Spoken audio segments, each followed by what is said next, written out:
আসসালামু আলাইকুম। আজকে আমরা জানব এক কিংবা একাধিক শর্ত সাপেক্ষে যে কোনো জায়গার ম্যাক্সিমাম নাম্বার কিভাবে বের করতে হয়। যেমন আমি যদি বের করতে চাই আইটি ডিপার্টমেন্টের ম্যাক্সিমাম স্যালারি কত, সেই ক্ষেত্রে আমি এখানে ব্যবহার করব ম্যাক্স ইফস এই ফাংশনটি। স্বাভাবিকভাবে একটি শর্ত থাকলে আমরা ইফ ফাংশন ব্যবহার করি, অর্থাৎ আমরা সামের ক্ষেত্রে সাম ইফ ব্যবহার করেছি।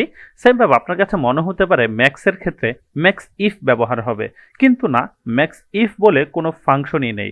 সেই ক্ষেত্রে আমাদেরকে ব্যবহার করতে হবে ম্যাক্স ইফস। আর ম্যাক্স ইফসের ক্ষেত্রে আমাদেরকে সর্বপ্রথম দিতে হবে ম্যাক্স রেঞ্জ। সো আমরা এখান থেকে রেঞ্জটা সিলেক্ট করে দিচ্ছি, কমা, এরপর আমরা এখানে দিব ক্রাইটেরিয়া রেঞ্জ 1। সো আমি ক্রাইটেরিয়া রেঞ্জ হিসেবে ডিপার্টমেন্ট সিলেক্ট করে আমি আমার ক্রাইটেরিয়া হিসেবে আইটিকে সিলেক্ট করে দিলাম। লিখে দেওয়ার পরে এন্টার দেওয়ার সাথে সাথে আমার কাছে চলে আসছে আইটি ডিপার্টমেন্টের সর্বোচ্চ স্যালারি হচ্ছে 60,000 টাকা।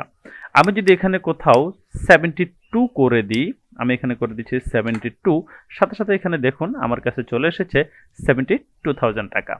এখন আমি যদি চাই এখানের মধ্যে আরও একটি শর্ত জুড়ে দিতে, আইটি ডিপার্টমেন্টের যারা 3 বছরের অধিক সময় ধরে কাজ করছে তাদের মধ্যে কত, সেক্ষেত্রে, কিংবা আমি যদি চাই যে যারা 4 বছরের নিচে কাজ করছে সেই ক্ষেত্রে তাদের স্যালারি কেমন, সেটাও কিন্তু আমি বের করতে পারি।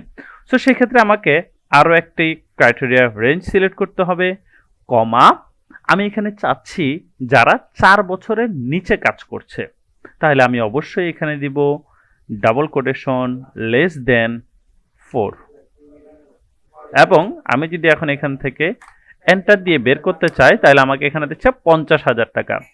আমি যদি এখানে আইটি ডিপার্টমেন্টের কারো এক্সপিরিয়েন্স পরিবর্তন করে 2 ইয়ার দিয়ে দিই এবং আমার এখানে দেখেন এখন দেখাচ্ছে 72,000 টাকা। সো এইভাবে আমরা চাইলে এক কিংবা একাধিক শর্ত সাপেক্ষে যে কোনো একটি নির্দিষ্ট রেঞ্জের মধ্যে সর্বোচ্চ সংখ্যাটি বের করতে পারি।